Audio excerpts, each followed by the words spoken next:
दोस्तों, आज हमारे बीच मौजूद हैं मेरे स्टूडियो में बातचीत के मंच पर वरिष्ठ पत्रकार राघवेंद्र दुबे। इनको लोग प्यार से भाऊ भी कहते हैं।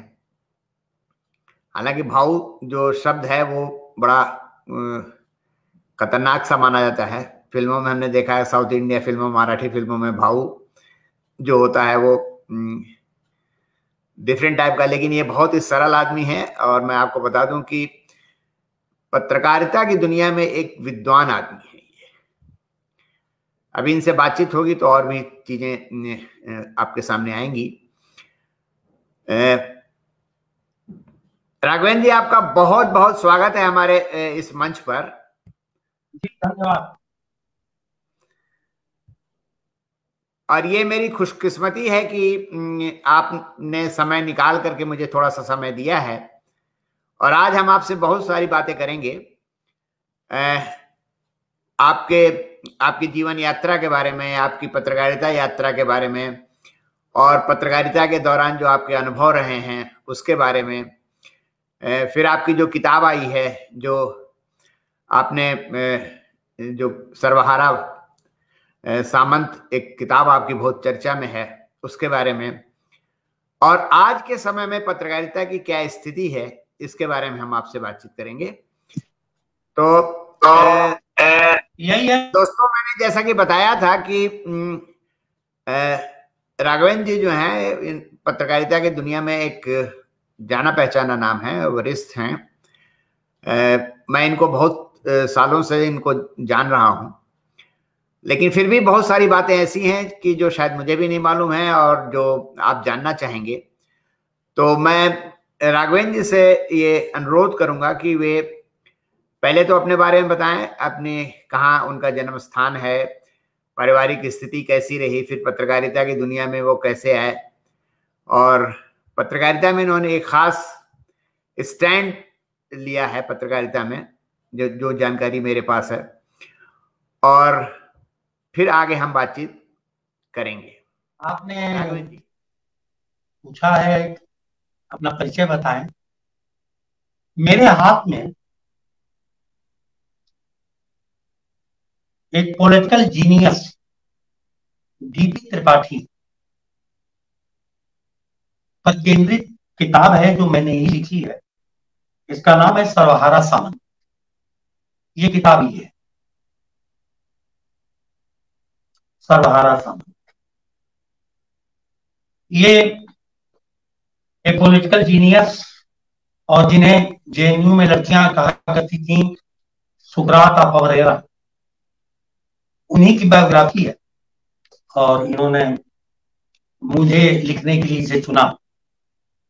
तो इसमें मैंने अपना परिचय दिया हुआ है, जो हर किताब के बैक फ्लैग पर परिचय होता है। जरा मैं वही परिचय पढ़ दूं।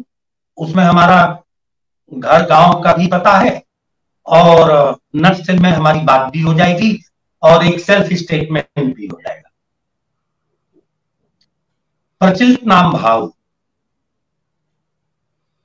प्रचलित नाम भाव, गांव बभनियाव, रेलवे स्टेशन लालरोड, तहसील सलेमपुर, जिला देवरिया, उत्तर प्रदेश। शिक्षा बीए एलएलबी। 6-7 साल वकालत और उससे पहले छिटपुट रंगकर्म और लंबी मध्यवाम राजनीतिक सक्रियता समाजवादी युवजन सभा से संबद्ध के बाद 1987 से दैनिक जागरण गोरखपुर से पत्रकारिता की शुरुआत की। दलितों, महिलाओं, अल्पसंख्यकों का पक्ष, जाति विघटित, डिकास्ट और मुकम्मल आदमी होने के लिए प्रयासरत हूं। आज भी मेरा सपना मानवीय दुनिया का है। लखनऊ, दिल्ली, कोलकाता, पटना में तकरीबन 30 साल की संस्थागत पत्रकारिता के बाद आज भी बेचैनियां, असुरक्षा और अनिश्चितता से ही पोषण पाता मन और व्यक्तित्व है। पत्रकारिता से रोमांसिंग विद जर्नलिज्म आज भी जाती है। मेरे मोबाइल का कॉलर ट्यून जो पिछले कई सालों से है, आवारा हूं, और यह आवारगी हमने अपने व्यक्तित्व में बचाए और सहेजे रखी है। ये मेरा परिचय है। नहीं, ये तो परिचय हो गया जो फ्लैप में, और जो सारे लोगों के पास ये सूचना पहुंच गई होगी जिनके जिनके पास किताब गई होगी।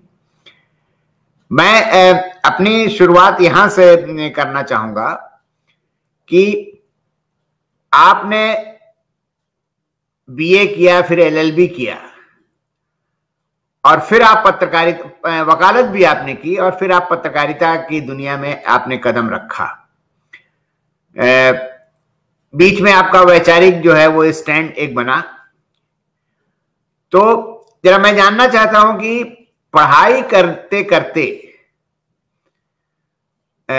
और वकालत करते करते, जैसे बीए एलएलबी आपने किया तो आपको वकालत ही मुख्य उद्देश्य रहा होगा पहले आपका, फिर आप पत्रकारिता की दुनिया में क्यों और कैसे आ गए? अब मैं बता रहा हूं, मैं शुरू होता हूं अपने ढंग से शुरू।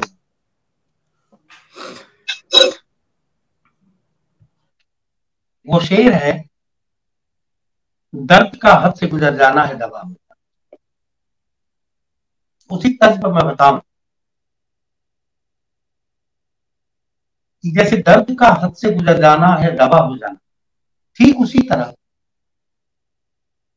अब तक की पूरी जिंदगी इतनी अनप्लान और अनिश्चित सी रही, और आज भी वो अनिश्चितताएं बरकरार हैं, और मेरे अंदर आज भी वो हौसला है अनिश्चितता में छलांग लगा सकने का और कोई रिस्क ले सकने का।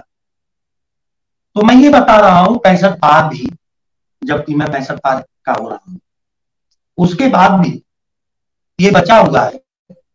यानी कि अब तक की पूरी जिंदगी इतनी अनप्लान और इतनी अनिश्चित रही कि आज सच पूछिए तो इस स्टेज पर मैं उन्हीं अनसर्टेनिटीज को, अनिश्चितताओं को ही इंजॉय करने लगा हूं, और सच कहिए तो अब अनिश्चितताओं से मैं रोमांस करने लगा।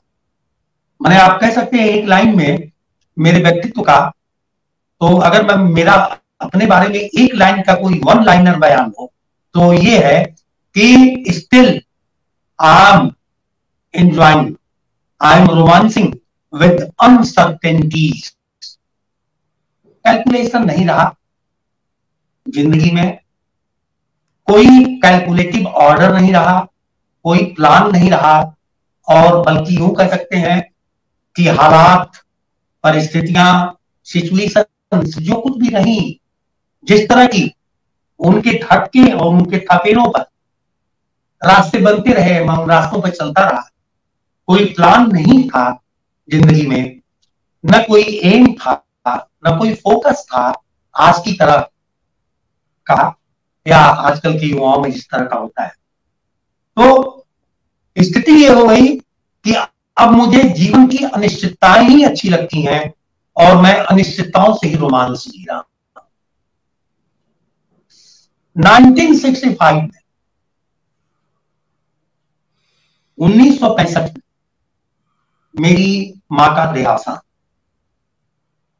मेरी मां आर्थराइटिस की पेशेंट थी, पुराना गठिया था, और हमने जब होश संभाला तो उनको बेड रिडन ही देखा, मतलब वो चारपाई पर ही रही, और दैनिक क्रिया भी उन्हें चारपाई पर ही करनी पड़ती थी, और करीब 14 साल तक वो बेड रिडन।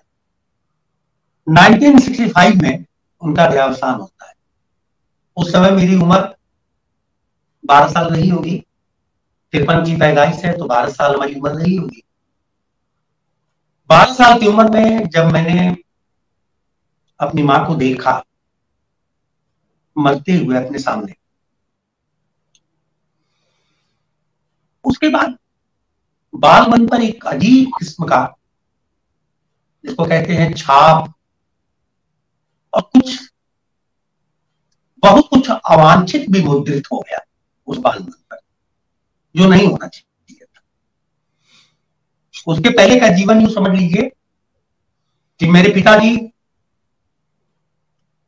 बाद में जिला अर्थ अधिकारी हो गए थे, डिस्ट्रिक्ट इकोनॉमिक ऑफिसर। उसके पहले वो डिस्ट्रिक्ट स्टैटिस्टिक्स ऑफिसर थे, जिला संख्या अधिकारी। और जिला संख्या अधिकारी के बाद उनका डिजिग्नेशन बदल गया और वो जिला अर्थ अधिकारी हो गए, डिस्ट्रिक्ट इकोनॉमिक ऑफिसर। मैं बात कर रहा हूं उस दौर की जब मैं 12 साल का था, 8 साल का था। मेरी बहन जो मुझसे 2.5 साल छोटी थी, हम और वो बनारस में रहते थे और पानदरीबा मोहल्ले में हम लोग रहते थे। मैं उस जीवन की बात कर रहा हूं, वो इसलिए उसको थोड़ा सा उल्लेख करना शुरू होगा कि जीवन शुरू कैसे होता है। यानी बचपन में मुझसे 2.5 साल छोटी बहन, मैं और पिताजी उस समय शायद इंस्पेक्टर थे, इकोनॉमिक सीनियर इंस्पेक्टर या मार्केटिंग इंस्पेक्टर, एग्जैक्टली मैं नहीं बता सकता हूँ। वो 62 वगैरह में बलिया में उनकी पहली पोस्टिंग हुई जब वो डिस्ट्रिक्ट स्टैटिस्टिक्स ऑफिसर। मैं उसके पहले की बात कर रहा हूं, उनके डिस्ट्रिक्ट स्टैटिस्टिक्स ऑफिसर होने के पहले। तो आप यूं समझिए कि पिताजी पानदरीबा के उस पुराने पत्थर वाली मकान, बड़ी सी मकान जिसमें मैं और मेरी बहन और मैं रहता था, मेरी माँ, मेरी बहन और मैं। उससे पिताजी बाहर से ताला बंद करके जाते थे। माँ बेड रिडन थी और मैं आपको बताऊं कि 7-8 साल की उम्र में मैंने अपनी माँ को स्टूल पर बिठा के नहलाया भी है। और नहलाते वक्त जब मैं अपनी माँ को नहलाता था या उनकी मालिश करता था, कौन कौन तेल, आयुर्वेदिक तेल की मालिश अपनी हम और हमारी बहन करते थे। और जब मैं अपनी माँ की मालिश करता था या उन्हें नहलाता था चारपाई में बिठा करके, तो लगभग कंकाल की शक्ल में वो हो चुकी थी और उनकी छाती की हड्डियां साफ साफ थी। बहरहाल इस तरह की स्थितियों को झेलते हुए मैं बड़ा हुआ। 12 साल की उम्र में माता जी चली गई 1965 में। और माता जी के जाने के बाद आज जब मैं गौर कर रहा हूं तो 2 चीजें मेरे अंदर आई।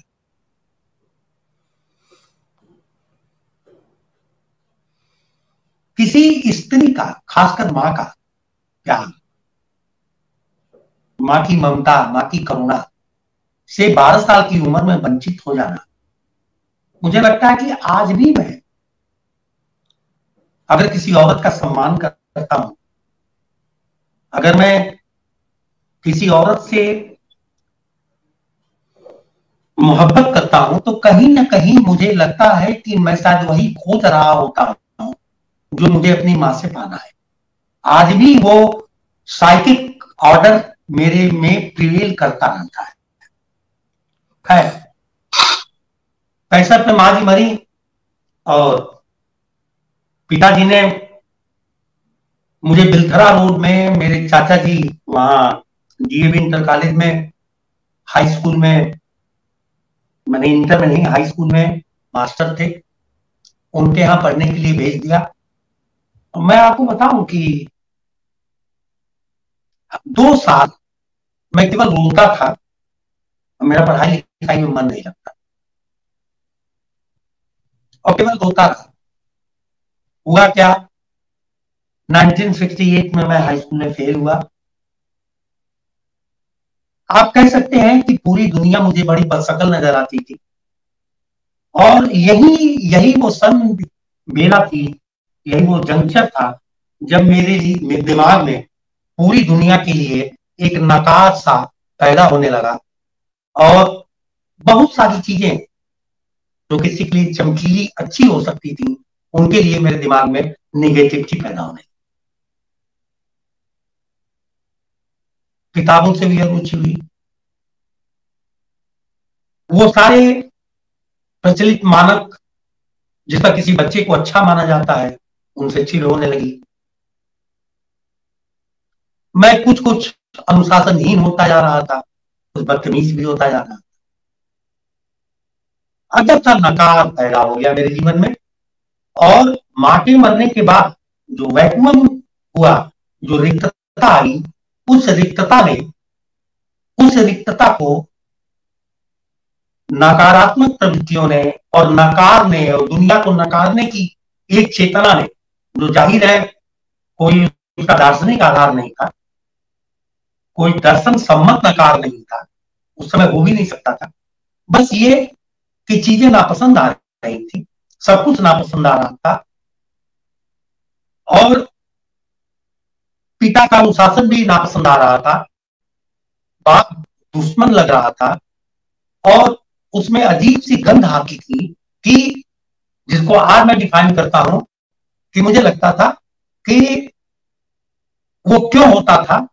वो उस समय ऐसा नहीं था, मैं जो फील नहीं कर पाता हूं, कर नहीं पा रहा था, आज मैं महसूसता हूं। तो मुझे लगता है कि बाप के प्रति नफरत केवल इसलिए पैदा होने लगी थी कि बाप पितृ सत्तात्मक समाज या परिवार का मुखिया होता है, और वो स्वाभाविक रूप से एक तानाशाह होता है, और मेरे भीतर बिना यह समझे, ये जाने और बिना इस दर्शन में गए एक नकार पैदा होने लगा। खैर, पिताजी ने वहां से बुलाया। जब मैं हाई स्कूल में फेल हो गया तो उन्होंने बुलाया, और टीडी कॉलेज जौनपुर में मेरा एडमिशन हुआ 10वीं में। दूसरी साल में हाई स्कूल, मैंने 10वीं पास हुआ, और वो भी सेकेंड डिवीजन। आज महसूस करता हूं कि पिताजी पर तो कितना दबाव था। एक तो उन्होंने 14 साल मेरे पिताजी ने लगभग एक लाशी धोई अपंग मां को। यानी मुझे वो दृश्य याद है, जब हम लोगों को गांव आना होता था, ट्रेन पकड़नी होती थी, तो पिताजी लिटरली दोनों हाथों पर मां को गोद में उठा करके ट्रेन में चढ़ाते थे, बस में चढ़ाते थे। उनकी हैसियत में और उनकी लिमिट में, उनकी जेब और उनकी सामर्थ्य में जितना इलाज हो सकता था, मां का उन्होंने इलाज भी कराया। और जब 65 में मेरी मां मर गई, तो मैं बाप की भी साइकी देख रहा हूं कि मेरे पिताजी टूट गए थे, और वो पूरी कोशिश करते थे कि मां और बाप दोनों का रोल मेरे लिए करें, लेकिन एक पुरुष मां नहीं बन सकता है, संभव ही नहीं है एक पुरुष का मां बनना। एक मां बाप बन सकती है, और वो मां बाप दोनों का रोल अदा कर सकती है। मैं बार बार लोगों से कहता हूं कि पिता के न रहने पर एक संरक्षण और इकोनॉमिक लॉस होता है, लेकिन मां के न रहने पर सब कुछ बिखर जाता है। आत्मागत स्तर पर, अस्तित्वगत स्तर पर सब कुछ तितर-बितर हो जाता है, स्प्लिट हो जाता है, और वो इर्रेपरेबल लॉस होता है मां के न होने। बाप के न होने पर बहुत कुछ चीजें रिपेयर हो जाती हैं, ठीक है, इकोनॉमिक लॉस होता है, कुछ इमोशनल लॉस भी होता है, लेकिन इकोनॉमिक लॉस जो होता है वो रिपेरेबल होता है, और कम अधिक जैसे तैसे कुछ दबा के, कुछ निकाल के आदमी की जिंदगी तो चल ही जाती है, लेकिन मां के मरने की भरपाई नहीं हो सकती। हमको लगता है कि पिताजी की 45 या 50 की उम्र रही होगी, या 45 की उम्र रही होगी जब मेरी मां मरी। दूसरी शादी नहीं की, और वो मां और पिता के तौर पर उन्हें मुझे अनुशासित रखना था, और एक कठोर प्रशासक की भूमिका भी होनी चाहिए थी, जो मेरे लिए जरूरी थी। परंपरागत तौर पर वो जमाना था जब ये माना जाता था, spare the rod and spoil the child. तो पिता को वो भी भूमिका निभानी पड़ती थी और माँ की भी भूमिका निभानी पड़ती थी। दो भूमिकाओं को निभाने में वो कुछ असंगत और विसंगतियों के भी शिकार होते हैं, क्योंकि दोनों भूमिकाओं में संतुलन रख पाना किसी के लिए भी मुश्किल होता है, उनके लिए भी मुश्किल होता है। बहरहाल मैं उस पर आता हूं, मेरे अंदर ये नकार विकसित होता गया और मैं आपको बताऊं कि शायद वो मां को ही मैं खोजने की दृष्टि थी कि मेरा जो पहला अफेयर हुआ, अफेयर नहीं कहेंगे उसको, आकर्षण, विपरीत लिंगी जो पहला आकर्षण हुआ वो मुझसे कम से कम 7 साल बड़ी लड़की। अब सोचिए, मैं हाई स्कूल पढ़ रहा था और जिस लड़की या जिस महिला से मैं आकृष्ट हुआ वह बीएससी पार्ट 1 में पढ़ते हुए पीएमटी की तैयारी कर। उस समय तक कुछ फिल्में भी मुझे समझ में आने लगी थी। मेरी पहली फिल्म थी जो मैंने अपने होश में देखी, वो थी राज कपूर की फिल्म जिस देश में गंगा बहती है, और मुझे वो फिल्म देख के मैं रोया और अपनी मां से मैं कहा करता था कि एक ऐसा आदमी जो पुलिस वालों के बीच डाकू समझा जाता है, पुलिस वालों के बीच डाकू समझा जाता है या डाकुओं का आदमी समझा जाता है, और डाकुओं के बीच पुलिस वाला या पुलिस का मुखबिर समझा जाता है। यानी जिस देश में गंगा बहती है में राज कपूर वह निष्कलुष और भोले आदमी थे, वह उस सबहारा का प्रतिनिधित्व कर रहे थे स्क्रीन पर जिसकी आइडेंटिटी ही साफ नहीं है, जिसका अपना ना कोई मुखड़ा है, ना अपना कोई चेहरा है, ना अपना कोई फेस है, जो डाकुओं के बीच पुलिस वाला माना जाता है और पुलिस वालों के बीच डाकू माना जाता है। मैं आपको सच बताता हूं, उस बाल मन में राज कपूर ने मुझे अट्रैक्ट किया और आज तक मैं राज कपूर का फैन हूं। टीडी कॉलेज जौनपुर में आया, हाई स्कूल में 10वीं पास हो गया, फिर 11वीं में आया, 12वीं में तो 2 ट्यूशन भी रखे बाप ने, फिजिक्स के और केमिस्ट्री के, और जुआलजी बाटनी फिजिक्स केमिस्ट्री लेकर के मैं इंटर साइंस का विद्यार्थी बना। वहां भी फेल हुआ। फिर हमने कहा कि साइंस नहीं पढ़ेंगे, मैं आर्ट्स में आया, आर्ट्स में भी फेल हो गया, यानी 2 बार फेल हुआ और तीसरे साल में पास हुआ, वो भी तीसरी श्रेणी में। ये फेल होने की वजह क्या थी? आज जब मैं अपने बचपन को व्याख्यायित करता हूं तो मुझे लगता है कि दुनियादारी में और सांसारिक ढंग की जो जागरूकताएं होती हैं उनमें शायद मैं अपनी वय और उम्र से पहले जाग गया था और शायद अपनी उम्र से आगे चल रहा था।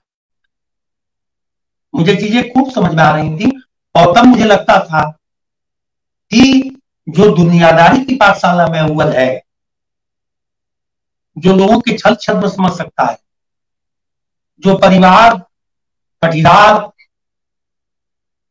और भीतर के सारे युद्धों को और उन साजिशों को समझ सकता है, यानी जो दुनियादारी में अव्वल है, उसे फेल करने का हक माध्यमिक शिक्षा परिषद को नहीं है। मुझे लगता था कि ये माध्यमिक शिक्षा परिषद वाले जो मुझे फेल कर रहे हैं वे मूड है और शायद वे मेरी चेतना को और मेरी उम्र से ज्यादा विकसित बुद्धि को नहीं समझ पा रहे हैं। क्योंकि स्कूलिंग का सिस्टम तो आज भी जो है वहां तो आपके याददाश्त की परीक्षा होती है, आपके रटने की परीक्षा होती है, आपके एक्चुअल टैलेंट की परीक्षा तो होती नहीं है, और कम से कम आपके एप्टीट्यूड टेस्ट का भी कोई प्रावधान नहीं है, या साइकोलॉजिकल स्तर पर भी आपको देखा नहीं जाता। कुल मिलाकर के मैं ये कहूं कि एजुकेशनल कैरियर मेरा निहायत खराब घटिया रहा। हाई स्कूल में फेल हुआ, इंटरमीडिएट में भी 2 साल फेल हुआ। लेकिन दूसरी तरफ जो शायद उस जमाने में देखना माँ बाप एफोर्ड नहीं कर सकता था और कोई अच्छी बात नहीं मानी जाती थी, जैसे मैं आपको बताऊं कि मैं विद्यालयों के जलसों में गाता था, बहुत अच्छा गाता था। आज का जमाना होता तो शायद मेरे पिताजी मुझे उसी में प्रमोट करते, लेकिन उस समय गाना खेलना ये कोई कैरियर नहीं। इंटर में ही जब मैं लगातार फेल हो रहा था, मैंने नाटकों में भी काम करना शुरू किया, रंगकर्मियों में रंगकर्मी बना, मैं स्टेज पर गीत गाता था। और टीडी कॉलेज में जो जलसे होते थे तिलकधारी सिंह महाविद्यालय में, ठाकुर तिलकधारी सिंह के जन्मदिन पर आज भी मुझे याद है डॉक्टर केदारनाथ सिंह का लिखा हुआ गाना, गीत तिमिर सघन दिगंध में सिराज हिंद खोरा, लहर में आदि गंग के मरा ले खोरा। और उस गीत की हर लाइन के पहले शब्द को अगर आप जोड़ें तो उससे तिलकधारी सिंह अमर रहे, ये वाक्य बनता है। तिलकधारी सिंह कॉलेज के स्थापना समारोह में वो गीत मैंने गाया और उसके लिए मुझे पुरस्कृत किया। कहने का मतलब कि जरा मेरी मेधा देखिए, मेरी मेधा रंगकर्मी की ओर जा रही थी, डिबेट की ओर जा रही थी, मैं ट्रॉफी जीत के लाया था बाद में प्रतियोगिता में, और मैं ये भोजपुरी महोत्सव हो रहा था तो उसमें मैं पूरी टोली के साथ हाई स्कूल में टीडी कॉलेज की ओर से बनारस में मैं गया था और टीडी कॉलेज को रिप्रेजेंट किया था लोकगीत प्रतियोगिता, छलकल गगरिया मोर, ये गाना मैंने गाया था, छलकल गगरिया मोर निर्मोहिया छलकल गगरिया मोर। लेकिन ये सब चीजें वाद विवाद में भाग लेना, रंगकर में भाग लेना, लोकगीत गाना या इस तरह की चीजें उस समय नालायकियत समझी जाती थी और जाहिर भी था कि इनका कोई स्कोप भी उस समय नहीं था, इसलिए इस तरह तो किसी का ध्यान नहीं गया। ध्यान ये था कि पढ़ो लिखो, और उस पढ़ने लिखने के लिए जो मेरे ऊपर दबाव डाला जाता था, जो मुझे प्रेरित किया जाता था, या कहीं से कोई एक मॉडल रख के देखो, इस लड़के को देखो, उस लड़के को देखो, इनको देखो, इनको देखो, जो एक प्रेरित करने के लिए मॉडल हमारे सामने प्रस्तुत किया जाता था, फला का लड़का, फला का लड़का, और उस मॉडल को आरोपित करने की कोशिश की जाती थी और एक दबाव निर्मित करने की कोशिश की जाती थी कि तुम्हें पढ़ना चाहिए, इतने घंटे टाइम टेबल बना लो, ये करो वो करो। मैं इन सारी चीजों के खिलाफ था। यानी आप कह सकते हैं कि मां के मरने के बाद इस पूरी दुनिया से एक बगावत और ये पूरी दुनिया नकारने का एटीट्यूड मेरे अंदर है। मैं पढ़ता रहा, गोंडा में गया, मैंने बीए किया, वहां मुझे बिगाड़ने वाले लोग मिल गए, मुझे जो हिंदी पढ़ाने वाले आए, मेरा बीए में सब्जेक्ट था हिंदी, हिस्ट्री और साइकोलॉजी, तो मुझे जो हिंदी पढ़ाने आए वो मास्टर सुरेश कुमार, इलाहाबाद यूनिवर्सिटी से, उन्होंने इंग्लिश और हिंदी दोनों से एमए किया था, और उनको मुझ में जाने क्या प्रतिभा नजर आई, और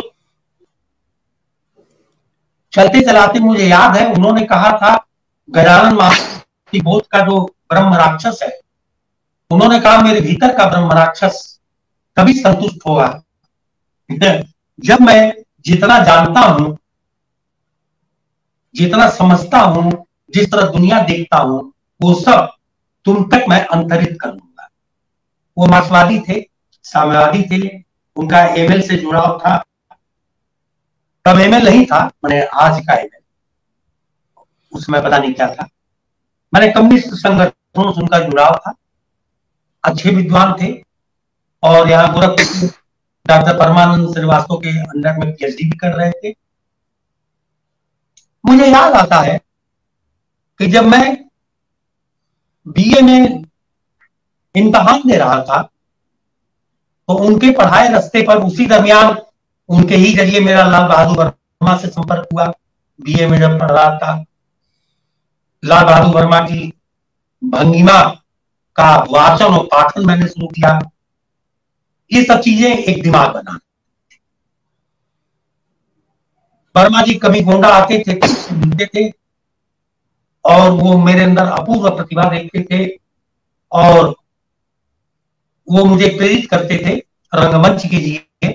उसी समय मैंने गोंडा में शंभुनाथ सिंह के एक गीत काव्य जो तुलसी पर है उस पर, और एक निराला की कविता वह आता दो टूक कलेजे की करता पछताता पछताता, उस पर नृत्य नाटिका भी मैंने सोलो प्रस्तुत किया था, नाटिका प्रस्तुत की थी, और उसके लिए मुझे राम कुमार वर्मा स्मृति पुरस्कार मिला। यहीं से धीरे धीरे 74 में क्या उम्र रही होगी, 20-22 की, एक युवा उत्साह और जेपी आंदोलन की ओर भी मैं उन्मुख होने लगा, और मुझे लगा कि नहीं, अब दुनिया बदल जाएगी, और दुनिया बदलने के लिए मैं भी जेपी आंदोलन में जिस पर सक्रिय हो सकता था वो होगा। कहने का मतलब कि संस्थागत ढंग से और क्लास की पढ़ाई छोड़कर दुनिया के सारे काम में कर रहा था।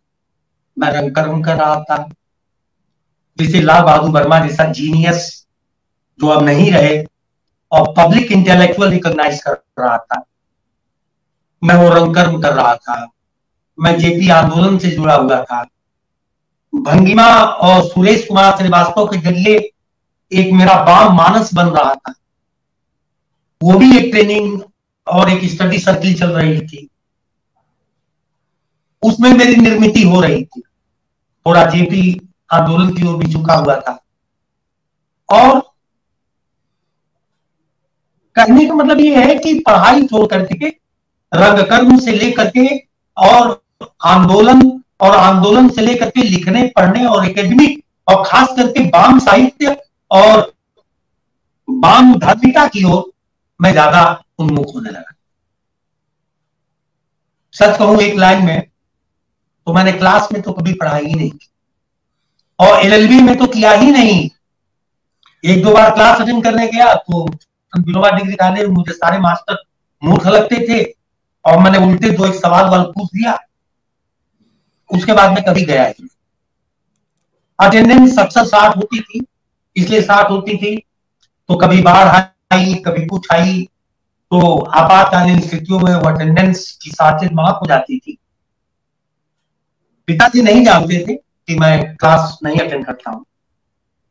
मेरी पढ़ाई खुले आसमान तले, कुछ वैचारिक गुरुओं ने जिन्होंने मुझे बिगाड़ा, हंस में मैंने कॉलम भी लिखा था राजेंद्र यादव जी के जमाने में, सुरेश कुमार, लाल बहादुर वर्मा, इन सब लोगों ने, जिन लोगों ने मुझे बिगाड़ा, एक अलग चेतना निर्मित हो रही थी, और उसमें सबसे ज्यादा जो पक्ष था पढ़ाई का, मैंने रूटीन पढ़ाई का, सिलेबस की पढ़ाई का, क्योंकि उस समय कोई ऐसा मास्टर नहीं था डीपी त्रिपाठी की तरह।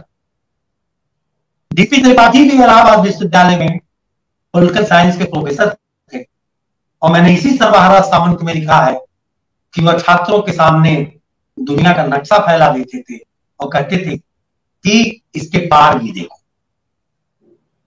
वजह क्या थी? वो हमेशा सिलेबस से अलग हट के पढ़ाते थे। डीपीटी वो जिस तरह के थे, और अलग सिलेबस से हटकर पढ़ाने के कारण बाद में उनकी आलोचना भी होने लगी, लेकिन लिसनिंग ऑफ द डीपीटी एक क्रेज होता गया और लड़के उनको सुनते भी। ठीक उसी तरह उस तरह के अध्यापक उस समय थे नहीं। मुझे याद आता है कि बीए हिंदी में का पर्चा था, बीए हिंदी का इम्तिहान था। मेरी बहन बीए हिंदी गाइड पढ़ करके उसने तुलसीदास के बारे में एक समझ विकसित की। तो जो तुलसीदास के बारे में एक परंपरागत समन्वयवादी और क्या क्या क्या क्या, उसने तुलसीदास पर जो बीए हिंदी गाइड बताता है उस हिसाब से तुलसीदास को लिखा। और मैंने सुरेश कुमार के बताए आधार पर लिखा। उसमें मैंने पितृसत्ता, फ्यूडलिज्म और सारी चीजें देखी। काफी गई, जहां भी गई हो। बाद में मैंने पता किया काफी कहां गई। मेरी बहन को बीए हिंदी में 150 में 90 नंबर मिले और मैं बीए में हिंदी में फेल हो, 5 नंबर कृपांक मिले तो मैं पास हुआ। आज अरविंद जी कितना अजीब लगता है कि मैं अपने बारे में ये नहीं कह सकता हूं कि मैं बड़ा अच्छा लिखार हूं, बहुत अच्छा लिखने वाला हूं, लेकिन लोग कहते हैं दीपी त्रिपाठी कहते थे, सब कहते थे। हमारे लेखन की तारीफ होती है। देवेंद्र आर्य, यहाँ गोरखपुर में अनिल राय है या राजेश मल है, ये मैंने कई बार हम जो पोस्ट लिखते हैं उसमें इनबॉक्स आता है कि आपकी लेखनी को सलाम, और तमाम प्रशंसा होती है। आज अपनी लिखने की वजह से ही जाना जाता है। उस आदमी को बीए में इन एग्जामिनरों ने, मठलार के एग्जामिनरों ने फेल कर दिया था और वो 5 नंबर कृपांक पाके हिंदी में पास।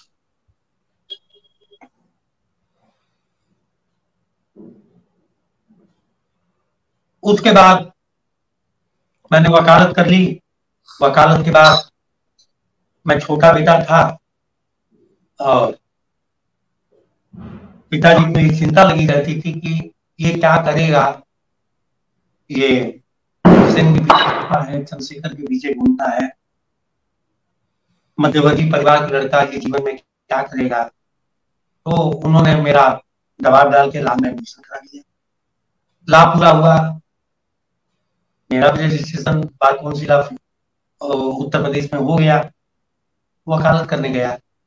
वकालत में आप ही के जो छोटे बहनों ही है, नित्या जी मेरे वकालत के दिनों के साथी है, उसकी भी अजब दास्तान है हम लोगों की वकालत की। 7 साल मैंने वकालत की, फौजदारी की वकालत की, और आपको बताऊं वकालत अच्छी चल निकली थी। और वो इसलिए भी चल निकली थी कि पता नहीं मेरे साथ क्या संजोग होता था। उस समय जिला जज थे संगम लाल त्रिपाठी। संगम लाल त्रिपाठी लाऔलाद थे, उनकी कोई औलाद नहीं थी, बड़े सज्जन आदमी थे। पता नहीं क्या हुआ, अचानक मैं उनके कोर्ट में 2 बार गया था, तो मैंने उनका ध्यान अपनी तरफ खींचा। धीरे धीरे ये हुआ कि मैं संगम लाल त्रिपाठी डिस्ट्रिक्ट जज के यहाँ जाना शुरू हो गया। वो मुझे बहुत मानने लगे। दूसरे एक एडिशनल डिस्ट्रिक्ट जज थे आरसी चतुर्वेदी, रमेश चंद्र चतुर्वेदी, मथुरा, वो भी मुझे बहुत मानने लगे। मुझे याद आता है वो बार बार कहते थे, brush aside all your sentiments, none will care of your tears। तो मेरी पत्नी भी जो अब नहीं रही, वो आरसी चतुर्वेदी क्या गई, तो उससे कहते थे, मेरी पत्नी से, आरसी चतुर्वेदी एडिशनल डिस्ट्रिक्ट जज, कि इससे कहो कि ये सारा अपने सारे सेंटिमेंट और जज्बात जो है वो ब्रश साइड करे, उस पर झाड़ू फेर दे और एक व्यावहारिक और दुनियादार आदमी में खुद को तब देख। वकालत हम लोगों ने की, लेकिन वकालत में करते हुए अलग अलग आंदोलनों का नेतृत्व भी करता रहा। और उस समय दिनमान आदर्श पत्रिका हुआ करती थी। मैं आपको बताऊं कि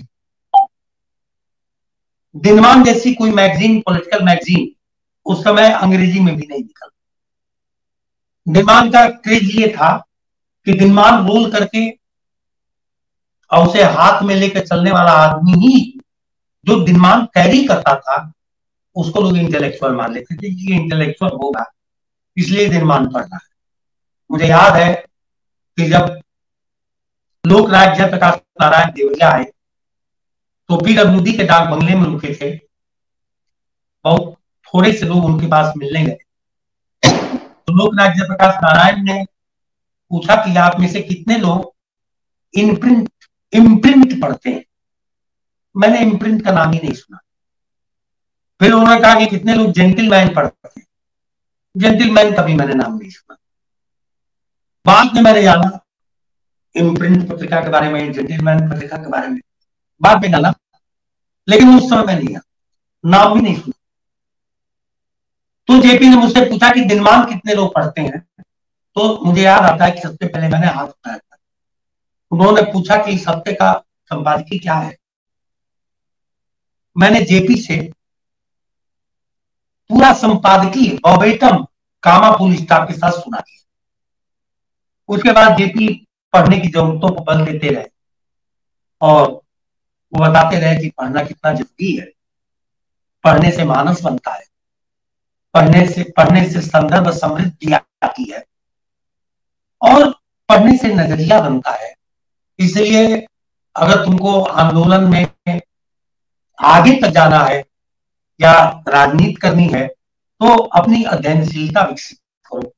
और मुझे खूब याद है उस समय दिनमान में, मैं 80 के दौर में, नित्या भी और मैं भी, हम लोग कुछ लिख देते थे, पाठकों के नाम पत्र, वो छप भी जाता था।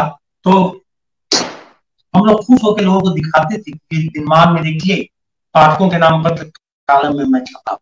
ये बहुत बड़ी बात। कहने का मतलब ये था कि बना ही था मैं पत्रकारिता के लिए, क्योंकि मेरे भीतर एक रंगकर्मी था, क्योंकि मेरे भीतर एक आंदोलनकारी था, क्योंकि मेरे भीतर एक एक्टिविस्ट था, क्योंकि मेरे भीतर एक लेखक भी था जो अब तक जिससे मैं परिचित नहीं हो पाया था। यानी कि मैं खुद अपनी ताकत का से नावाकिफ था कि मैं बेहतर लिख सकता हूं, मैं बेहतर बोल सकता हूं, अपनी इस ताकत से मैं नावाकिफ। यानी मुझे 80, 86, 87 के दशक तक मेरा अपने भीतर के लेखक से, मेरा अपने भीतर के रंगकर्मी से, मेरा अपने भीतर के एक्टिविस्ट से मैं कर सब रहा था, लेकिन उससे साक्षात्कार नहीं हुआ। मेरे भीतर के लेखक से मेरा अपना साक्षात्कार नहीं हुआ था, मेरे भीतर के रंगकर्मी से मेरा अपना साक्षात्कार नहीं हुआ। धीरे धीरे एक ऐसा भी समय आया कि परिवार में विघटन बढ़ता जा रहा था। बड़े भाई साहब और पिताजी के बीच जो ये क्लैश होते हैं वो बढ़ते जा रहे थे, और पिताजी और बड़े भाई साहब के क्लैश में मैं पिस रहा था। भाई की शादी पिताजी ने किसी तरह अपना अच्छी जगह कर दी, वो हमारे बहनोई डॉक्टर हैं। लेकिन पिताजी के और भाई साहब के जो क्लैशेस थे जिनमें अनायास मैं पिसता था, उससे बहुत दिन तक परिवार चला। धीरे धीरे हम लोग सब अलग हुए। बाद में पिताजी को, भाई साहब को गुड सेंस प्रिवेल किया, तो पिताजी जो मेरे साथ रहते थे उनको, पिताजी को वो अपने साथ लेके चले गए और 2004 में पिताजी का भी देहांत। पिताजी मेरे बहुत चिंतित रहते। भाई साहब शुरू से मनी मेकिंग आदमी रहे। वो जब पढ़ाते भी थे तो समानांतर ठेकेदारी करते थे। बाद में प्रिंसिपल हो गए, उसके बाद भी वो तमाम सेठों से और कपड़े के बड़े दुकानदारों से और स्वर्णकारों से उनका लेना देना था। तो वो मनी मेकिंग आदमी थे और दुनियादार आदमी थे। मेरे पिताजी को चिंता ये रहती थी कि ये क्या करेगा। तो पिताजी ने स्टेब्लिश करने के लिए, आप 80 का दौर याद करिए,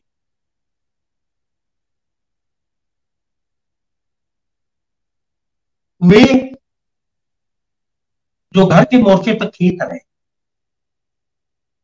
जो घर के मोर्चे पर हारे हुए लोग, यानी लगभग हर एक्टिविस्ट घर के मोर्चे पर खेत रहता है, पारिवारिक आकांक्षाओं के मोर्चे पर खेत रहता है।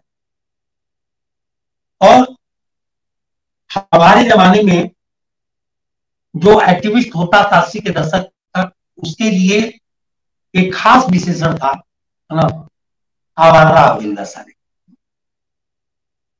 तो एक्टिविज्म उस समय तक मध्यवर्गीय परिवार के लिए पॉलिटिकल एक्टिविज्म कोई प्रशंसनीय कार्य नहीं था, आइडियोलॉजी की बात कोई प्रशंसनीय कार्य नहीं था, और लोग ये मान के चलते थे कि ये बिगड़ चुका है, पटरी से उतर चुका आदमी है।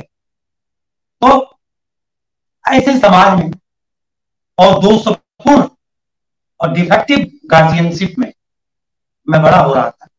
वकालत में आया, पिताजी और भाई साहब के क्लैशेस ने, उनके मनमुटाव और उनके झगड़ों ने, मैं खुल के बोल रहा हूँ, कितने लोग देखेंगे। उतने मेरी तो जिंदगी न की, ऑलमोस्ट मैं जो खाना बदोश हुआ, अब जाके आप कर सकते हैं कि गोरखपुर में मकान हुआ, यानी मैं 2001 से अस्थायी हुआ हूं, बाकी तो पूरी पत्रकारिता खाना बदोशी के दौर में कर ली। मैं आपको ये बता रहा था कि 80 के दशक में वे जो आवारा कहे जाते थे, वे जो लोफर कहे जाते थे, और जो बीवी, परिवार या अपने छोटे बच्चों की आकांक्षाओं और परिवार की आकांक्षाओं और तमाम मोर्चों पर खेत रहे एक्टिविस्ट,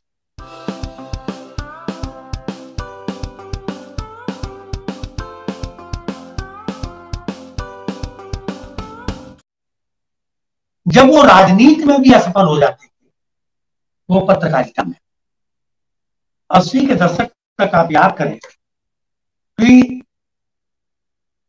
बड़े बड़े नामों को आप लें, उदयन शर्मा से लेके सुरेंद्र प्रताप से लेकर के तमाम लोग, ये हमारे गुरु और हमारे मित्र राम शरण जोशी जी कम्युनिस्ट एक्टिविस्ट थे, है ना।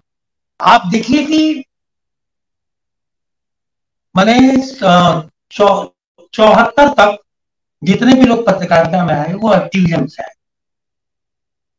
उनको ये लगा कि हम शायद जो एक्टिविज्म से नहीं कर पा रहे हैं, जो राजनीति में हम नहीं कर पा रहे हैं, या उनमें पार्टी के संगठनात्मक ढांचे और विभिन्न तरह की विसंगतियों, साजिश और चालों के बीच जो ऑड मैन हो जाता था, वो सोचता था कि चलो अखबार ज्वाइन करो। मुझे याद है, आप नाम शायद जानते होंगे, रामेश्वर पांडे एक हमारे सीनियर मित्र हैं, वो RSPI-ML से आए, revolutionary socialist party of India ML, वो उसकी पत्रिका भी निकालती, वो RSPI-ML से आए।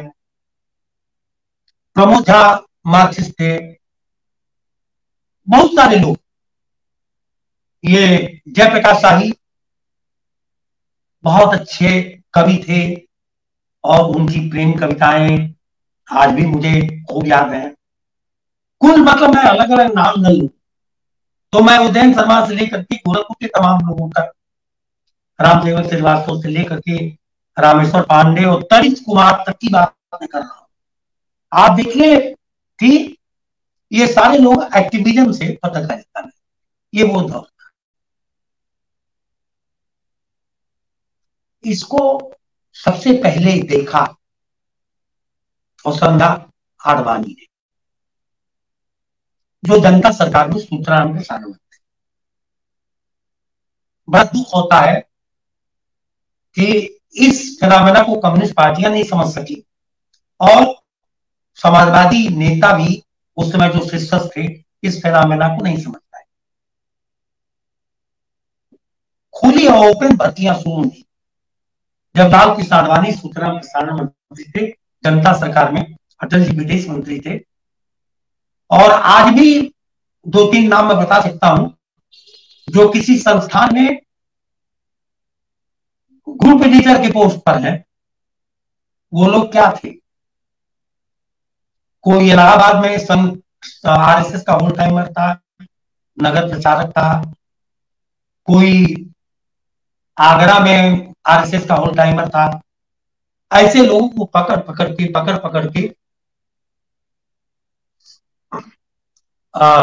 सूचना प्रसारण मंत्री लाल कृष्ण आडवाणी ने उसी समय एक कतार अखबारों में भेजने शुरू की। आज तो आपको बताऊं कि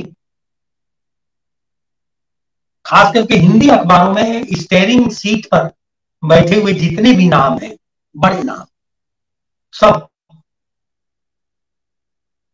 गोलवलकर जी के शब्दों में कहूं तो एक बार का संसेवक आजीवन संसेवक होता है, लेकिन मैं उससे अलग कह रहा हूं कि हो सकता है वो आजीवन संसेवक बने भी रहे, लेकिन मैं ये कह रहा हूं कि चूंकि वो अखबार में है तो मुखौटा उनका संसेवक का नहीं है, चेहरा नहीं है।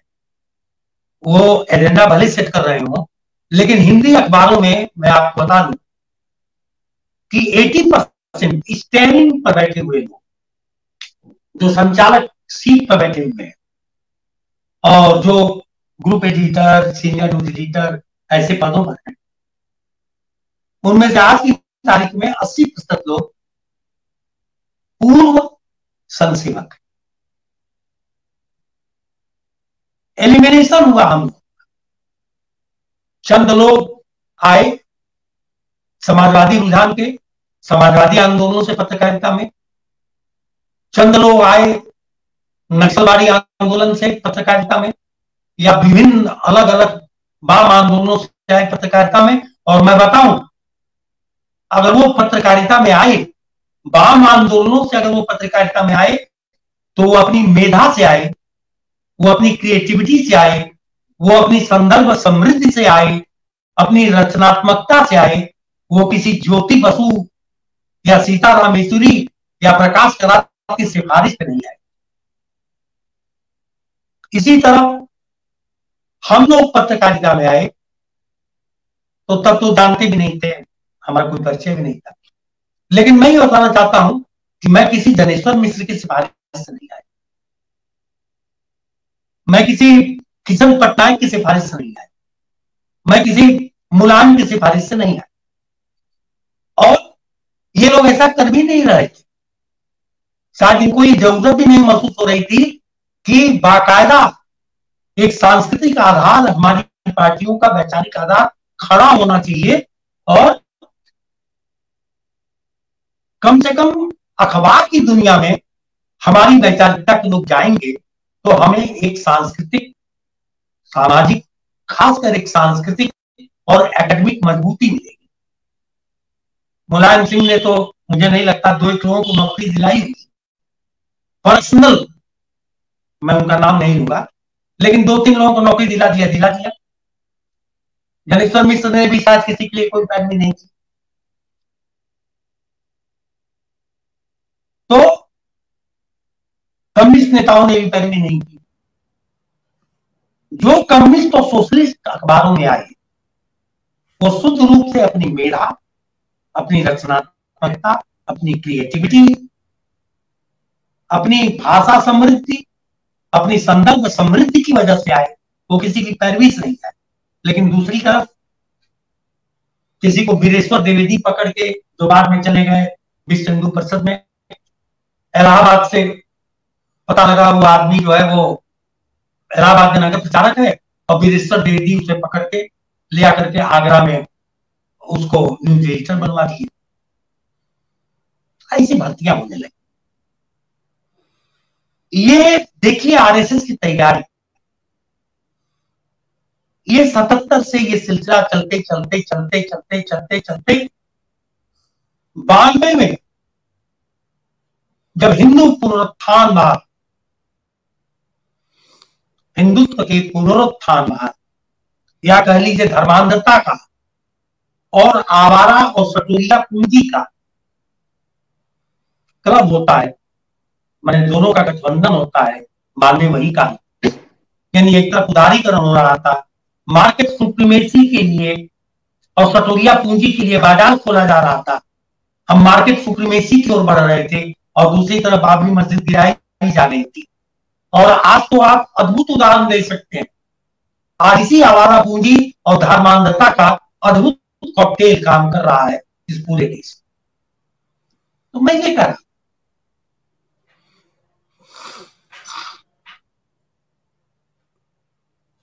आप जरा सोचिए कि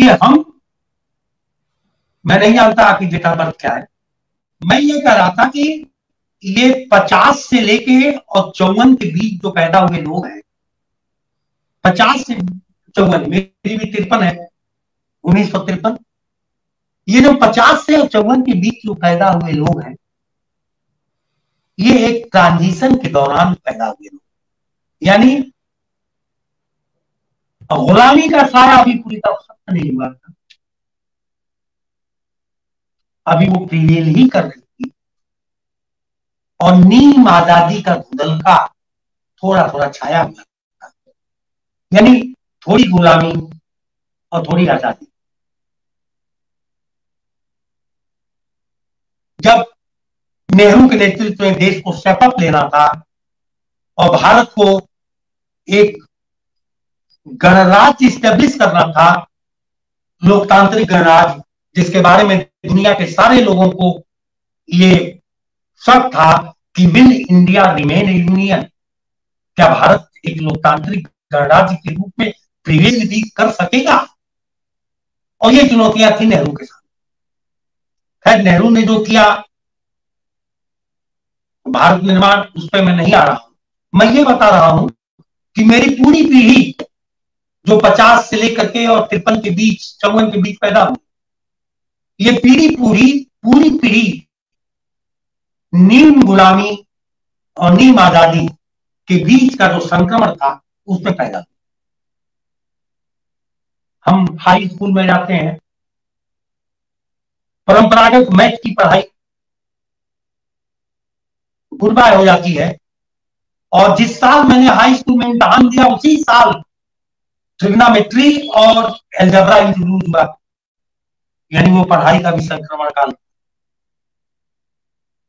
पत्रकारिता में आते हैं 87-88 में जब पत्रकारिता में आते हैं तो 92 में अमेरिकन आम राय वाशिंगटन कॉन्सेंसस के आधार पर, वाशिंगटन कॉन्सेंसस जिसको वाशिंगटन आम राय कहते हैं, उसके आधार पर पीवी नरसिम्हा राव के जमाने में इकोनॉमिक डिजाइन देश के लिए किया गया, और उसका ये था, जिसमें हम भी सिग्नेटरी थे, कि राज्यों की कल्याणकारी भूमिका अंडर द कॉर्पोरेट हो जाएगी, किनारे हो जाएगी, और स्टेट का काम बिजनेस करना नहीं होगा, वो केवल लॉ एंड ऑर्डर देखेगा, और स्टेट का काम जो है वह केवल कारपोरेट्स को फैसिलिटेट करना हो।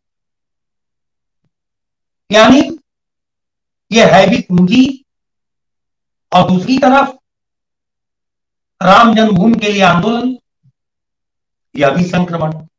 अब आप देखिए, पैदा होते हैं नीम आजादी, नीम गुलामी और नीम आजादी में पैदा होते हैं एक संक्रमण। पढ़ाई शुरू करते हैं एक संक्रमण में, जबकि सिलेबस नया नया शुरू होता है।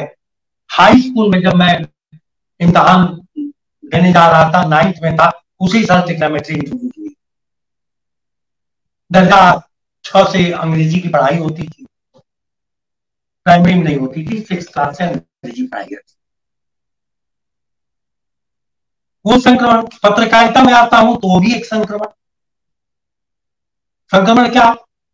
यानी कि सटोरिया पूंजी का आधिपत्य, आवारा पूंजी का आधिपत्य, कारपोरेट पूंजी के आधिपत्य, मार्केट सुप्रीमेसी का दौर, और दूसरी तरफ पुनरुत्थानवाद, हिंदू पुनरुत्थानवाद या धर्मांधता, ये क्लब कर रहे। सर, यही वो 92 दौर था जब अखबारों को अपना कंटेंट रीडिफाइन करना था। उन्हें यह समझना था कि इस संक्रमण के दौर में हमारा कंटेंट क्या होगा, हम अपने पाठकों को कैसे एड्रेस करेंगे, लेकिन नहीं, किसी ने वो कंटेंट रीडिफाइन नहीं किया। किसी ने ये नहीं समझा कि आम आदमी की जरूरत का कंटेंट क्या हो सकता है, आम आदमी की दाल रोटी और उसकी दुश्वारियों से बात करते कंटेंट क्या हो सकते हैं। मैं आपको बताऊं कि अयोध्या में जो बाबरी मस्जिद डिमोलिशन हुआ, उस समय सारे हिंदी अखबार हिंदू अखबार हुए। आज हम लोगों ने ऐसा नहीं किया, बिटवीन द लाइन्स हम अपनी असहमतियां लिखते रहे, लेकिन मुझे याद आता है कि जब हम अयोध्या की गलियों में भटक रहे थे 6 दिसंबर को, तो लखनऊ से प्रेशर आता था कि कार्य सेवकों का शौर्य, कार्य सेवकों के उन्माद को ग्लोरीफाई करो, कार्य सेवकों के उन्माद को जस्टिफाई करो, ग्लोरीफाई करो और उनका शौर्य लिखो। और खैर मैं था, अनिल यादव थे जो आज बिगल कर बेकार है इस देश के, और उनकी एक किताब है, वो भी कोई देश है महाराज, अद्भुत किताब है। तो खैर मैं उस पर बात नहीं कर रहा हूं, मैं ये बता रहा हूं कि हम दोनों लोग कहते हैं, और फिर भी आप सोचिए कि कितने तनाव से गुजरना पड़ा होगा जागरण जैसे अखबार में, और कैसे किस तरह हम लोगों ने बैलेंस बनाया होगा कि हम कार सेवकों का शौर्य भी लिख रहे थे और हिंदी अखबारों का हिंदू होना भी लिख रहे थे, और उसकी लानत मलामत भी कर रहे थे। तो खैर वो हम लोगों जैसा आदमी था जो तमाम विपरीत परिस्थितियों के बावजूद हम अपना दृष्टिकोण तो लिख ही ले रहे थे, हिंदी अखबारों का हिंदू होना भी लिख रहे थे, और हिंदी अखबारों का भटकाव भी।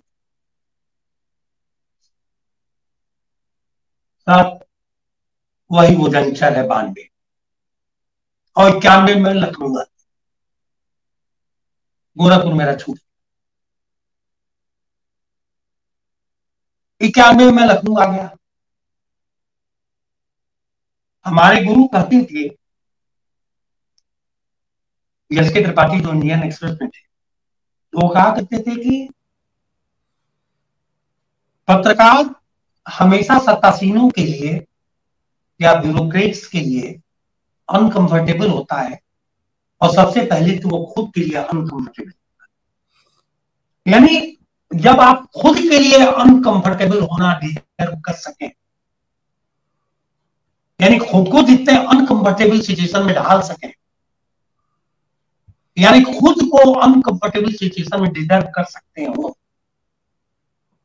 और दूसरों के लिए भी अनकंफर्टेबल बने,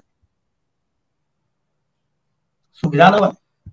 आज का पत्रकार तो सुविधा बन गया है, वो सत्तासीनों की को फैसिलिटेट करता है, वो ब्यूरोक्रेट्स को फैसिलिटेट करता है, और फैसिलिटेट इस मायने में करता है कि दरअसल वो पत्रकारिता कर ही नहीं रहा है, वो पीआर कर रहा है। जो वो कहते हैं इनका रवीश जी, गोदी मीडिया और कुछ नहीं है, पूरी पत्रकारिता का पीआर एजेंसी में बदल गया, जो सत्तासीनों की पीआर एजेंसी है।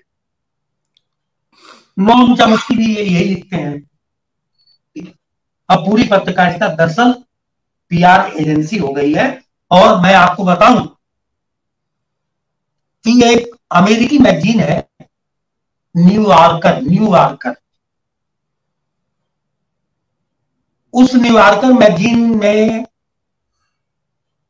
हिंदुस्तान के भी एक मीडिया मुगल का इंटरव्यू छपा था, हिंदुस्तान के एक मीडिया मुगल का इंटरव्यू छपा था न्यूयॉर्कर में, जिसे यही जो आज उप सभापति हैं राज्यसभा के हरिवंश जी, इन्होंने जब ये सांसद थे राज्यसभा में आए थे, इन्होंने इसे सदन के पटल पर रखा था एक डिबेट में न्यूयॉर्कर मैगजीन को। उस न्यूयॉर्कर मैगजीन में जिस मीडिया मुगल का, भारत मीडिया मुगल का इंटरव्यू छपा था, उसने बड़ी ईमानदारी से स्वीकार किया था कि हम अखबारों में न्यूज बिजनेस तो करते ही नहीं, खबरों से हमको क्या लेना है, हम तो एड बिजनेस करते हैं, 80% एड बिजनेस करते हैं। तो अखबारों का काम अब एड बिजनेस हो गया है, PR हो गया है। ये 90 के दौर के बाद ये मुश्किलात आई और आज तो ये स्थिति हो गई है कि मैं तो 2015 में रिटायर हो गया, मैं स्वतंत्र पत्रकारिता कर रहा हूं। सच बात यह है कि प्रतिभा के बदस्थल हो गए हैं अखबार। अंग्रेजी अखबार थोड़ा कम हुए हैं, हिंदी अखबार कुछ ज्यादा हो गए हैं और प्रतिभा के बदस्थल। मैं आपको बताऊं कि मेरी नौकरी जाते जाते इसलिए केवल बच गई पटना में, दैनिक में, कि मैं संस्था के लिए बड़ा जरूरी, मतलब जो लिमिटेड सैलरी मिलती थी उसी लिमिटेड सैलरी में मैं लिट फेस्ट भी, लिटरेचर फेस्टिवल भी मॉडरेट कर लेता था, फिल्म फेस्टिवल भी मॉडरेट कर लेता था और जागरण को एक इंटेलेक्चुअल फेस देने वाले तमाम सेमिनारों का संचालन कर लेता था, गंगा संसद चला लेता था, यानी मेरा मल्टीफेरियस काम। मैं आपको बताऊं कि भूल से दैनिक जागरण पटना में जाने किस गलती से एक काम हो गया कि वहां एक परिशिष्ट निकल गया, कसौटी। ये 2 पन्ने का परिशिष्ट था, पुल आउट, खींचो और भाग, यानी अखबार के बीच से उसको खींच लीजिए, पढ़ लीजिए, उसी को पुल आउट कहते हैं। एक पुल आउट निकलना शुरू हुआ, उसका नाम था कसौटी। मतलब मुझे कोई ऐसा नाम याद नहीं है विधि के क्षेत्र का, लॉ की फील्ड का, साहित्य की फील्ड का, कोई ऐसा नाम मुझे इस देश का नहीं मालूम है जिसने उसमें मेरे आग्रह पर न लिखा। मुझे याद आता है कि उसका संपादक मैं था कसौटी का, और उसका एडिट नोट भी मैं ही लिखता था, और उसका पहला अंक निकला था इतिहास में रंग युद्ध। मैंने परमानंद जी से आर्टिकल मांगी तो परमानंद जी ने हमसे रिश्तों की कदर करते हुए, खड़ा तो नहीं था, कहा जागरण में कौन लिखेगा, क्या बात कर रहे हो, कहां लिखने के लिए कर रहे हो। जब उनको मैंने समझाया कि ये अलग पुल आउट है जागरण अखबार से, जिसका एडिट नोट मैं लिखूंगा और जिसका संपादन और सारी जिम्मेदारी मेरी है, उसमें कौन कंटेंट जाएगा ये मेरी जिम्मेदारी है। जब मैंने उनको समझाया तो परमानंद जी ने उसमें लेख लिखा, लाल बहादुर वर्मा जी ने उसमें लेख लिखा, पहले वो भी मना किए, और सबसे ज्यादा और सबसे अच्छा तो हमको बड़ा रोचक आख्यान है कि विभाजित मन और विभाजित आदमी एक विशेषता, मैंने एक परिशिष्ट का शीर्षक था, उस पर मैंने राजेंद्र यादव जी से आर्टिकल चाहिए। मैंने 10 फोन किए राजेंद्र यादव जी को, 10 बार बात की, वो जागने के लिए तैयार नहीं हो रहे थे राजेंद्र यादव। बाद में किसी तरह लोगों ने कहा कि 9 बजे फोन करिएगा, और 9 बजे मैंने फोन किया। उस समय वो तरंगित थे राजेंद्र यादव जी, तो वो इस बात के लिए राजी हो गए कि मैं आरती को नहीं भेजूंगा, तुम मुझसे बातचीत करके और अपना लेख बना लेना। हमने कहा वो भी ठीक है। दूसरे दिन मैंने राजेंद्र यादव जी से बात किया, बातचीत करके लेख बनाया। लेख जारे उसके नीचे छपता है कि लेखक से बातचीत क्या रहा। जब वो प्रिंट होने आ रहा था तो राजेंद्र जी का फोन आया और उन्होंने कहा कि आपने जो बातचीत के आधार पर लेख तैयार किया है उसे मुझे फैक्स कर दीजिए। मैं जानता था कि क्यों मांगा गया, क्योंकि राजेंद्र यादव जी को खूब मालूम था कि हिंदी पट्टी के पत्रकार कैसे, तो उनको ये डर था कि उसने हमसे जो बातचीत की होगी उसको पता नहीं नष्ट कर दिया होगा, या किस तरह लिखा होगा, या मुझे कन्वे कर पाया होगा या नहीं कर पाया होगा, या क्या हुआ होगा। इसलिए उन्होंने हमसे कहा कि उसको फैक्स कीजिए। मैंने यहां से फैक्स भेजा, और अरविंद जी आप यकीन नहीं करेंगे, आधे घंटे बाद वो फैक्स रिटर्न हुआ और उसके नीचे खूब बड़ा बड़ा लिखा हुआ था, दस्तखत राजेंद्र यादव, और कामा तक उसमें दुरुस्त नहीं हुआ, फुल स्टॉप। हमने फिर राजेंद्र जी को फोन किया, राजेंद्र जी ने कहा कि नहीं तुम छाप लो, बहुत बढ़िया लिखा। तो हमने कहा कि तब आपने तो अब इसका सिग्नेचर कर दिया, सिग्नेचर आर्टिकल हो गई, तो मैं ये नहीं लिखूंगा कि बातचीत के आधार पर, मैं सीधे लिखूंगा कि मतलब ये राजेंद्र जी की लिखी हुई है। तो उन्होंने कहा हाँ आप ऐसा कर सकते हैं। तो वो गलती से निकल गया, बाद में वो पुल आउट बंद भी हो गया पटना में, और ये कहते बंद हुआ कि राघवेंद्र दुबे ने इसे वामपंथियों का मंच बना दिया है, हाँ? और तमाम चीजें, और विज्ञापन नहीं आ रहे हैं। तो जाहिर है कि अखबार तो भाई मुनाफे में चलता है, अगर कसौटी के लिए एक पैसे का विज्ञापन मिल जाता तो उसे पुर करते, विज्ञापन मिल नहीं रहा था जी। और दूसरा ये कि वो वामपंथियों का मंच बन रहा था, तो बंद हो गया। मैं ये बता रहा हूं कि 2000 के बाद, यानी जब मैंने 2014 में छोड़ा, तब तक अखबार पूरी तरह प्रतिभा के बदस्तर हो गए थे, और एडिटर तो कैसे लोग बनाए जाते थे उसके बारे में मैं एक बात बताऊं कि मैं एक आदमी से मिलने गया, तो हमारे साथ मैं न्यूज एडिटर गए, उन्होंने बताया कि मैं दैनिक जागरण में न्यूज एडिटर हूं। तो शाम को शराब पीने के वक्त मैंने उनसे कहा कि जब आप किसी खास जगह जाया करिए तो ये मत बताया करिए कि मैं एडिटर हूं। तो उन्होंने कहा क्यों? हमने कहा कि जैसे ही आप बताएंगे, अगर वो पढ़ा लिखा आदमी होगा, उसके अंदर साहित्यिक राजनीतिक चेतना होगी, तो जैसे ही आप उसको बताएंगे कि मैं न्यूज एडिटर हूं या एडिटर हूं, वो समझ जाएगा कि आप अनपढ़ हैं। क्यों? इसलिए कि संपादक होने की का क्राइटेरिया अब लिखना पढ़ना ये रही नहीं गया है। संपादक होने की क्राइटेरिया, आज का संपादक, जो आज संपादक हो रहे हैं, ये संपादक मालिकों के बनाए हुए संपादक हैं, और जो हमारे जमाने में संपादक हुआ करते थे, प्रभास जोशी, राजेंद्र माथुर, सुरेंद्र प्रताप,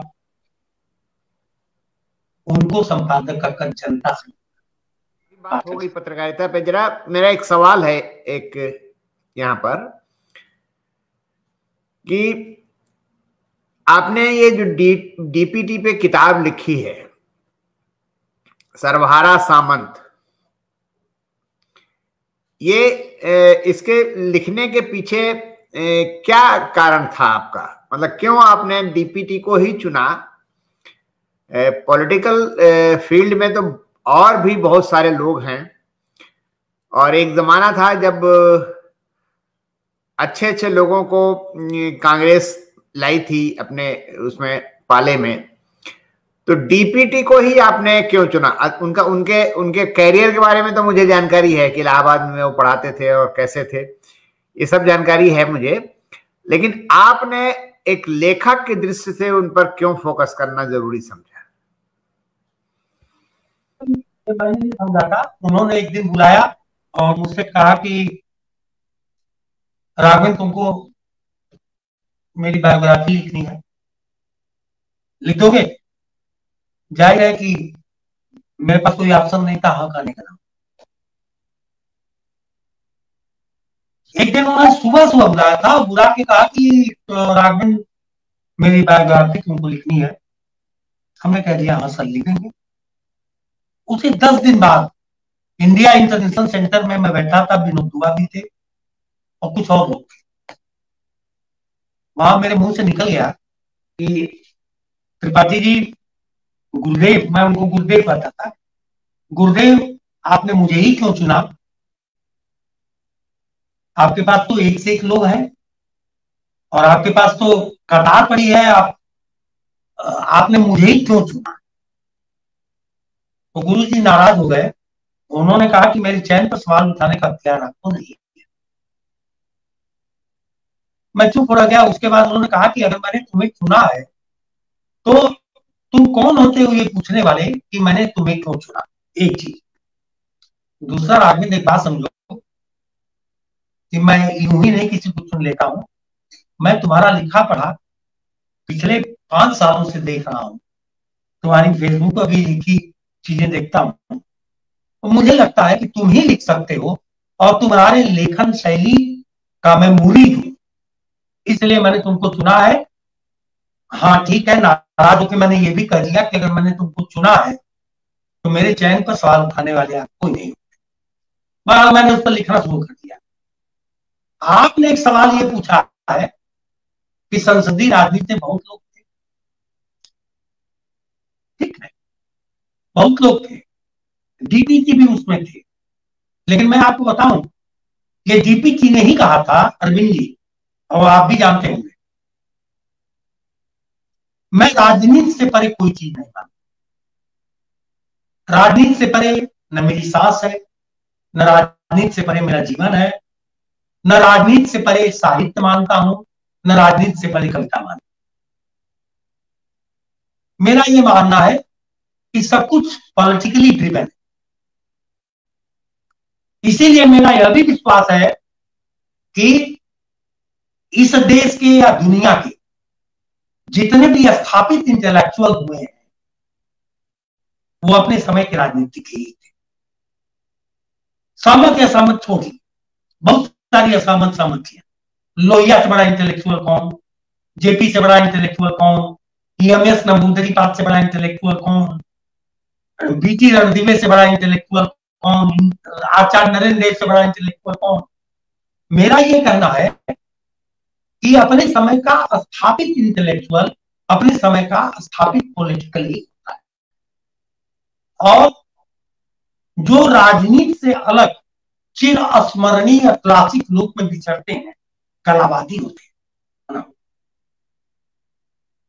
मैं उनकी बात नहीं कर रहा हूं, मैं बात उनकी कर रहा हूं तो सचमुच साहित्य। डीपीटी पर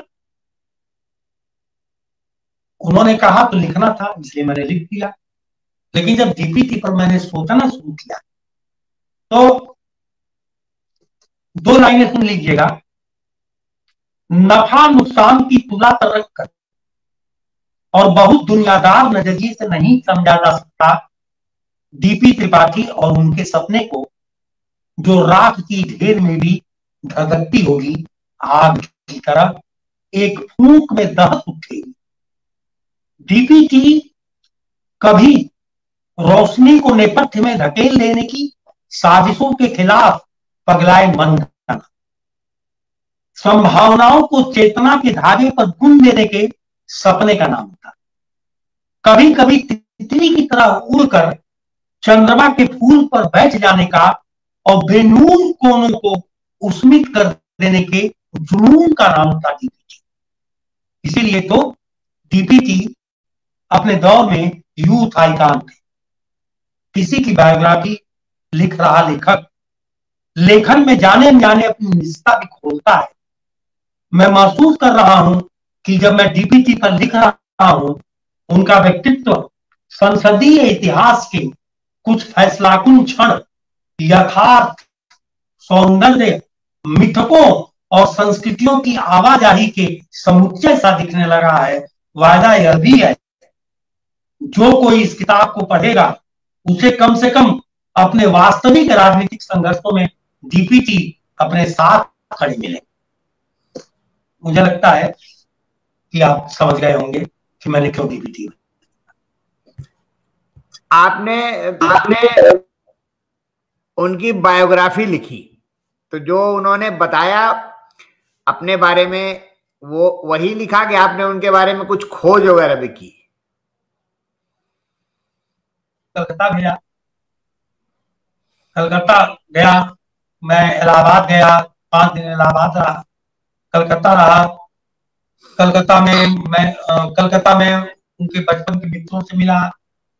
उनके एक बड़े सांसद हुए हैं डायमंड हार्बर से, और बड़े प्रखर सांसद ज्योतिर्मय बसु के बेटे कौन इंद्रजीत बसु से मिला, जो ऑक्सफोर्ड में थे, बाद में ऑक्सफोर्ड छोड़ के जेएनयू आए थे और डीपीटी के मित्र थे। मैं इंद्रजीत बसु से मिला, मैं उनके बचपन के मित्रों से मिला, और कलीमुद्दीन स्ट्रीट में जो कुछ बचे हुए लोग मार्क्सवादी लोग थे उन सब लोगों से मिला। करीब मैं कलकत्ता में 20 लोगों से मिला, 25 लोगों से मिला। तो इसी तरह इलाहाबाद आया। इलाहाबाद में मैं उनके शिष्य रहे, इलाहाबाद विश्वविद्यालय छात्र संघ के अध्यक्ष रहे। वो कौन सिंह है ऐसा भाई, देखिए अखिलेंद्र प्रताप। फिर मैं प्रोफेसर असलम से मिला, जो लेट्रोब विश्वविद्यालय ऑस्ट्रेलिया से पीएचडी हैं और जेएनयू के स्टूडेंट रहे हैं। जेएनयू से में किया, उसके बाद लेट्रोब विश्वविद्यालय ऑस्ट्रेलिया से पीएचडी की। प्रोफेसर असलम से मिला, दिवाकर कौशिक से मिला, मैं जनक पांडे से मिला। यानी मैं इलाहाबाद में कम से कम 20 लोगों से मिला, और ये उन्होंने ही सजेस्ट किया। कलकत्ता में 20 लोगों से मिला, उनके पिताजी के दुकान पर भी गया, जहां डीपीटी के पिताजी की चाय की दुकान थी। आपको जान के हैरत होगा कि डीपीटी क्यों आकर्षित करते, ये कथित ईश्वर जो पता नहीं होता है नहीं होता है, मैं उस पर कोई डिबेट नहीं करना चाहता, लेकिन ये जो ईश्वर होता है यह प्रकृति होती है। इस ईश्वर ने कोई ऐसी बाधा छोड़ी ही नहीं जो डीपीटी की राह में, जो उस आदमी को नष्ट कर देगी या उस आदमी का वजूद मिटा सकती। कोई बाधा नहीं छोड़ी, सारी बाधाएं उपस्थित कर दी। वो आदमी 80% ब्लाइंड, मैंने अपनी पैदाइशी के साथ ही 80% ब्लाइंड, 80% ब्लाइंड, मैंने 20% रोशनी थी। और आप तो मित्र हैं, उनके देखे होंगे कि वो ऐसे किताबें घर पे पढ़ते। एनीहाउ, घर की स्थिति क्या रही होगी इससे अनुमान लगा लीजिए कि फांसी तल्ला, वो हावड़ा रोड में फांसी तल्ला मैदान के पास उनके पिताजी की चाय की दुकान थी, और उनके पिताजी हावड़ा में जाकर के चाय की दुकान, हमको याद आता है कि डीपीटी ने एक बार हंस के कहा कि चाय तो मैंने बेची, मैंने उनके बाप ने चाय बेची, चाय की दुकान थी हावड़ा में। उन्होंने कहा चाय तो हमने बेची, लेकिन प्रचारित हो गया किसी और के बारे में कि उसने चाय बेची। दूसरा, उनके भाई ने चौकीदारी तक की, कौन कौन कंपनियों में, पंजाब नेशनल बैंक में दरबान रहे, ये रहे, तो कहे कि चौकीदार और चाय बेचने वाले तो मेरे घर में पैदा। तो ये है,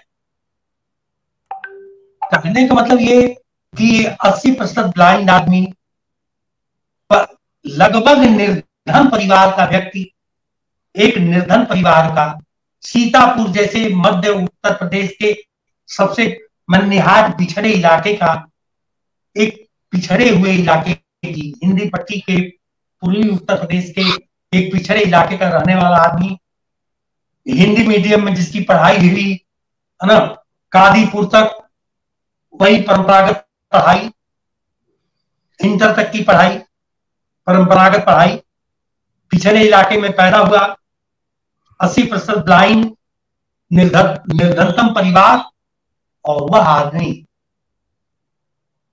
अपनी पूरी दुनिया को, जैसे बहुत कम लोग जानते हैं, मैंने इस किताब में लिखा है 1977 में जब डीपीटी यूरोप के दौरे पर निकलते हैं, पूरी दुनिया घूमते हैं, तो 77 में ही एलिन जिन्सबर्ग जो पत्रकार है, और उन्होंने भी लिखा है, ऑक्सफोर्ड में, कैम्ब्रिज में उनके सीरीज व्याख्यान हुए। वो आदमी पॉल ब्रंटन से मिलता है जर्मनी में जाकर के, है ना। वो आदमी इटली जाता है तो डिवेलेरा और किसका वो, और फ्रांस में जब वो केवल एक झलक एक कैफे में सार्थ की देखते हैं। तो कहने का मतलब ये है कि मैं तो खुद हैरत में हूं कि इस पर भूल रहा है मैं नाम, ये किताब अगर आप पढ़ेंगे तो आपको ये एक रूसी सांसद है कौन क्लोब करके, और उन्होंने इतनी तारीफ की है, 2 रूसी सांसदों ने, उसने कहा है कि जब ये आदमी रस्किन और पुस्किन को बोलता था तो लगता था कि ये खुद ही रस्किन और पुस्किन है। तो हम ये कहते हैं कि डीपीटी ने उस मुहावरे को प्रूव कर दिया अपनी जिंदगी में, diversity reveals genius and prosperity conceals. DPT के जीने से लेकर के और आर्थिक तक, दैहिक से लेकर आर्थिक तक जितनी विषमताएं थी, उन्हीं विषमताओं ने जो जीवन की धूल फाक कर बड़ा हुआ, जिसने खोदा लोहा मोड़ा है, जो रवि के रथ का घोड़ा है, वह जन मारे नहीं मरेगा। मैं कह रहा हूं डीपीटी वही थे, और वह मुखालिफ हालातों के खिलाफ करने वाला योद्धा था। इसलिए मुझे लगा कि डीपीटी पर लिखा जाना चाहिए, और डीपीटी पर इसलिए लिखा जाना चाहिए कि वो कालखंड आप छोड़ दीजिए, बीटी रणविजय, ईएमएस नंबूदरीपाद और तमाम आचार्य नंदे, एक विचारकों का वो कालखंड छोड़ दीजिए। उसके बाद अगर सच में कोई राजनीतिक विचारक अगर आज के दौर में इस 20 साल में अगर पैदा होगा संसदीय पार्लियामेंट्री डेमोक्रेसी में, तो वह ये डीपीटी। और इसीलिए अच्छा, एक सवाल है, मैं आखिरी सवाल, अब काफी टाइम हम लोग बातचीत कर चुके हैं, फिर कभी दोबारा बैठेंगे। एक सवाल है मेरा कि क्या इंटेलेक्चुअल्स को पॉलिटिक्स में जाना चाहिए या नहीं जाना चाहिए? इस पर शॉर्ट में आपकी टिप्पणी चाहता हूं, सलाह भी एक तरह से। तो पॉलिटिकल नहीं है तो इंटेलेक्चुअल ही। मैं इस तरह बात, मैंने अभी आपसे कहा, अभी थोड़ी देर पहले कहा था कि अपने जमाने के सारे स्थापित इंटेलेक्चुअल, अपने जमाने के स्थापित पॉलिटिकल, पॉलिटिकल, अपने जमाने के सारे स्थापित इंटेलेक्चुअल अपने जमाने के पॉलिटिकल, या अच्छा कौन पॉलिटिकल नहीं था? तो मैं वही बात कर रहा हूं, आपने इसके बाद भी ये सवाल पूछ दिया कि इंटेलेक्चुअल को राजनीति में जाना चाहिए कि नहीं जाना चाहिए। पहली बात तो वो इंटेलेक्चुअल ही नहीं है जो पॉलिटिकल, मैं तो ये बात कर रहा हूं, और उसे जाना ही चाहिए। नहीं, मेरा मतलब था पॉलिटिकल पार्टी से एफिलिएशन होना चाहिए या नहीं होना चाहिए। नहीं, क्यों? उसे परहेज करने की क्या जरूरत है? आपको मैं बताऊं, मैं कई नाम बता सकता हूं आपको, आप छोड़ लीजिए। एक बहुत बड़े आलोचक हुए हैं 60 के तीसरे या कौन दौर के बड़े विचारक और बड़ा नाम है विजय देव नारायण शाही। क्या वो सोशलिस्ट पार्टी के लोहिया वाली सोशलिस्ट पार्टी के मेंबर नहीं थे? आप छोड़िए। पब्लिक इंटेलेक्चुअल स्वर्गीय नामवर सिंह जी, आपको मालूम है? आपको मालूम होगा, आप थे, मेरा इम्तिहान ले रहे हैं। सीपीआई के टिकट पर कम्युनिस्ट पार्टी ऑफ इंडिया से चुनाव भी लड़ चुके हैं, नाम मालूम है? ये किसने कहा? और मैं खुद आज कांग्रेस के समर्थन में खड़ा हूं,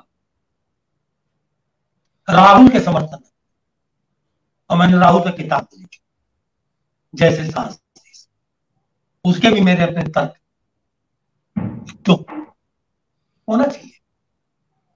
देखिए, तटस्थता और निष्पक्षता की आड़ में सबसे ज्यादा कुकर्म और धर्म होता है। जो आदमी ये कहता है कि मैं तटस्थ हूं या निष्पक्ष हूं, समझिए कि वह फ्रॉड है, और अगर फ्रॉड नहीं है तो कायर तो है। वह खुद को निष्पक्ष करके अपनी खाल बचा रहा।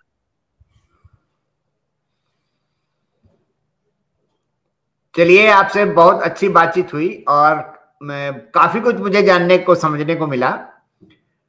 मैं आपका इम्तिहान नहीं ले रहा था, मैं आपसे एक सलाह ले रहा था, और कोई बात नहीं, इम्तिहान तो मैं नहीं लूंगा आपका, लेकिन सलाह मैं ले रहा था।